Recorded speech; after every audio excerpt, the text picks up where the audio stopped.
Hello VC, Tony here. Tony's LPs are us. Hope everyone's doing well.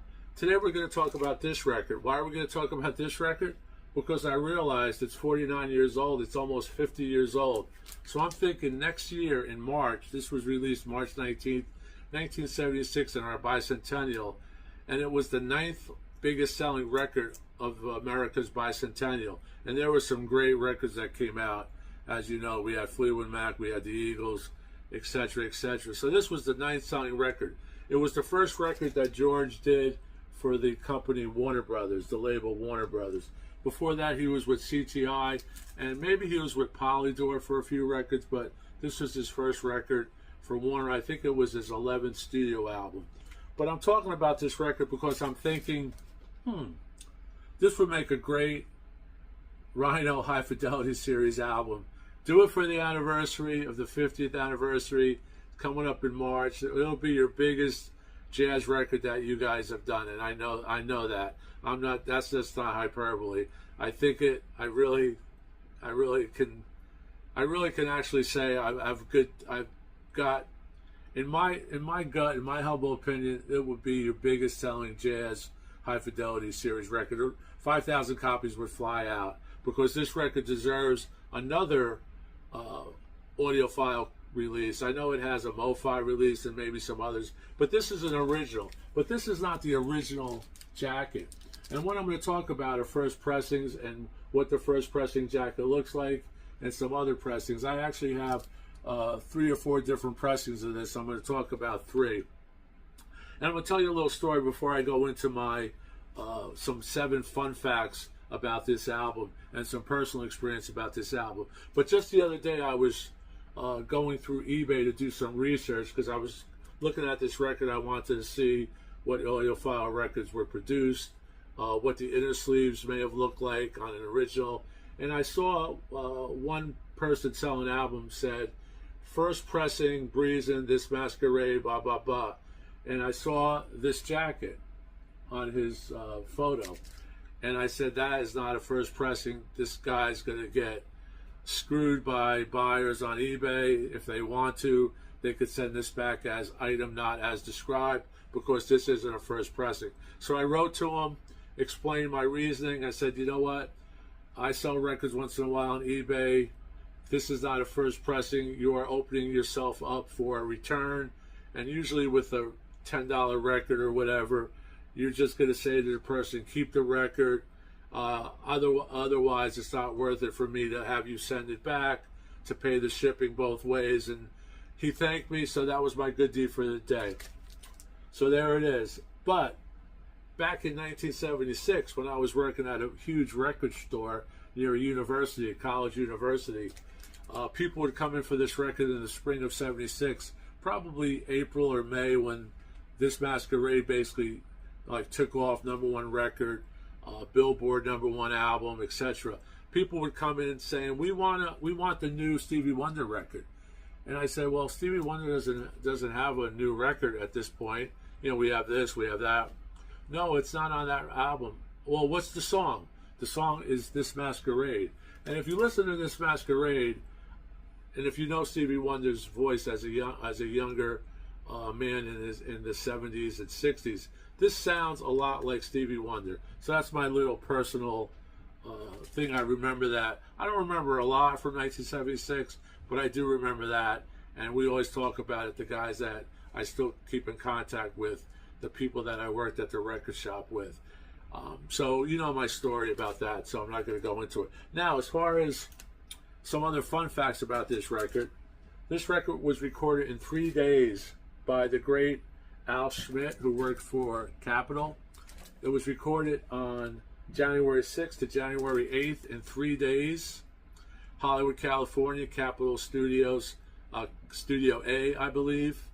And Al said in some interviews I watched, because I do watch things to do these videos, and I thank everyone for watching, and if you haven't subscribed, why not? Now's the time, right, Elvis? Now's the perfect time.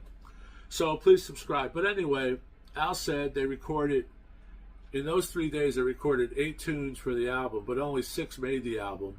And those 6 I'll go over in a minute. But he said out of those 8 songs, 6 of them were recorded in one take, or they used the first take of that album. So they recorded those albums in one take.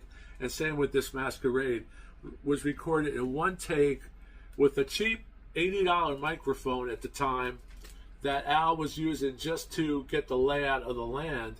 And he asked George to go through it, and George hit on all cylinders, and he used that recording the first take. And he had a hard time convincing Mr. George Benson later on to use a better mic for subsequent recordings, because George would always want him to use that cheap mic. I forget the name of it, but it is on some of the interviews, so you could watch it. This album was also mastered by the great Doug Sachs at the Mastering Lab, and I'll talk about the dead wax on some of my copies.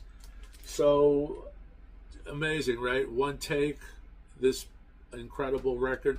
This record went triple platinum in the US, probably sold over 8 to 10 million copies worldwide. I know it's sold in Japan, I know it's sold in the UK, continent after continent. Now, this was the biggest selling album, the 9th biggest selling album in our bicentennial in 1976, which is amazing given Fleetwood Mac was selling records, the Eagles were selling records at that point. So the ninth biggest selling record in 1976, just think about it. There were thousands of records released in 1976. And for a jazz record, jazz, pop, smooth jazz, whatever, just incredible. So, what else? Won 2 Grammys at the 19th Annual Grammy Award. Overall, George has won, I believe, 10 Grammys. But what's really cool about this record, who do you think wrote the record? Who do you think wrote this Masquerade? Well, that was the great Leon Russell. And later on, I'll show you the album that it came from. So Leon Russell wrote that. About 75 to 80 artists have sung this Masquerade, and it's recorded over 190 times by different artists. So I'm thinking probably compilations and live versions, etc. But this was the biggest. This was the biggest of all time. And getting back to Al Schmidt. Al Schmidt, that just passed away a few years ago, recorded everyone from Sinatra, Earth, Wind and Fire, Jackson Brown, Kenny Rogers, Boz Scaggs, Willie DeVille, Sam Cooke, just on and on and on. Dion I believe he has 23 Grammys. Also Jefferson Airplane. I think he also managed Jefferson Airplane. I kind of read that somewhere. Also on this album is Affirmation, which was a great tune by Jose Feliciano, and he wrote that in 1975. The title track, Breezin', was written by the great Bobby Womack, the great late Bobby Womack.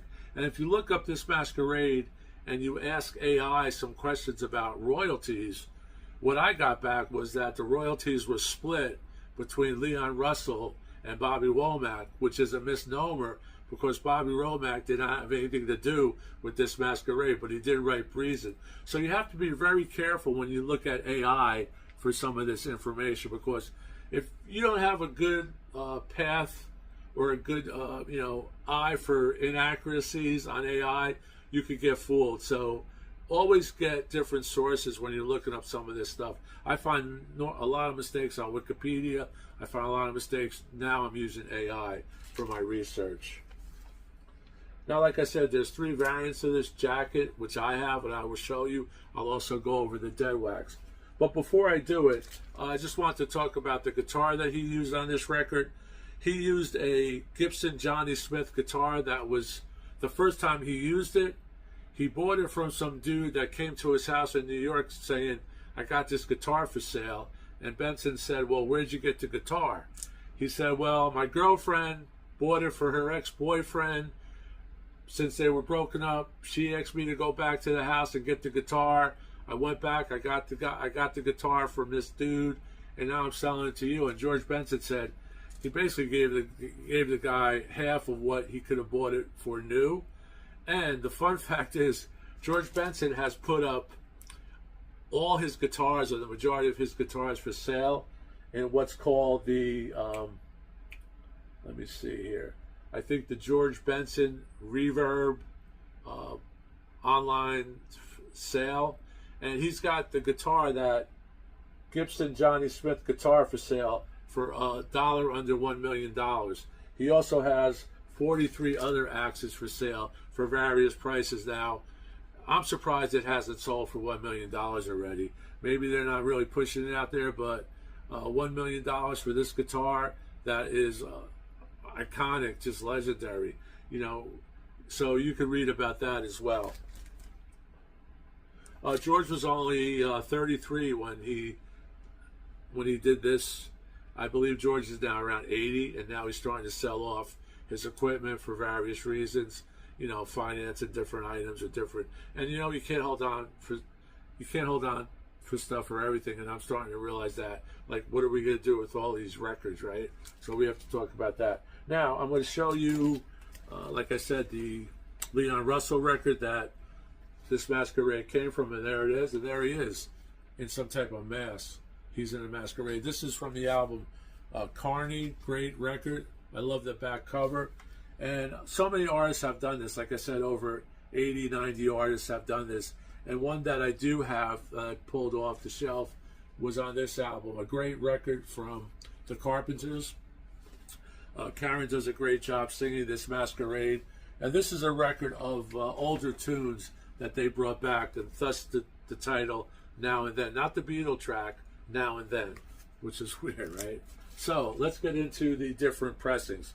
Okay, this is not a first press, and this is not a first press. Now the reason I'm holding up to these two jackets are because they have different catalog numbers.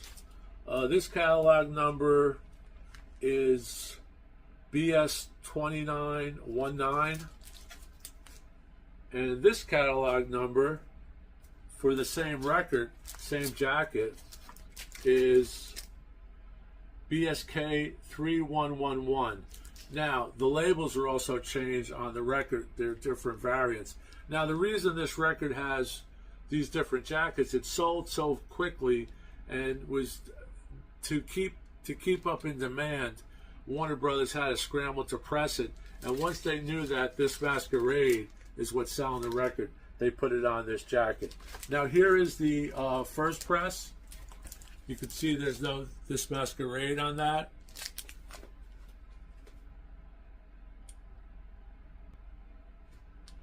And here is the repress, this masquerade. The backs are identical. If you have this record, the backs, I believe, do not have any changes. The labels do have changes. And on this one, which is the BSK, I just wrote some notes down. On the BSK 3111, which is the same cover as BS 29, this has changes from BS 2919. Even the label's different. But the dead wax on this is S1 BSK 1 3111 WW2, and it has a little symbol, and I forgot to look up if you could see that little symbol there of a man, like a stick figure. I forgot to look what that is, but I will put it in my notes when you get this. Dead wax on side 2 is BSK 2 3111 WB1S, the Mastering Lab, which is etched TMLS, and it also has that stick figure on it. Now the original pressing, which is the first pressing, like I showed you, this one, this has the Mastering Lab on both sides. This is first US press BS 2919 catalog number, dead wax side 1 BS 2919 412621C TMLM, dead wax side 2 matrix side 2 BS 291 41263 1A TMLS. So that's Doug Sachs. But there are so many different variants of this record that I could go on and on, like I said, because it was recorded so many, it sold so fast So they had to scatter and have different cuts of it, on and on and on. But if you're really looking for the first pressing, start with this jacket. Although the other jackets with this Masquerade, some of them do have Doug Sax in the dead wax, but I would always go with this first, the blank sleeve with just no graphics as far as the song, and then look for the dead wax. And if you can, get one that's the mastering lab. You're going to get better sound. Now, I heard a slight difference in this one compared to one that has the mastering lab on one side. I have one that has no mastering lab on it. Still sounds good. This album was really cut well across the board, but I would, of course, go with the Doug Sax. I get a little bit of an edge. And here's just a label to show you what that label will look like.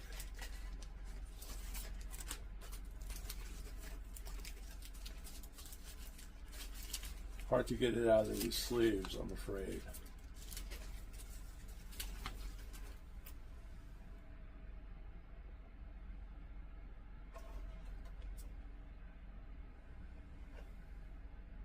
Okay, that's it. Hope I explained myself correctly, or properly, I should say.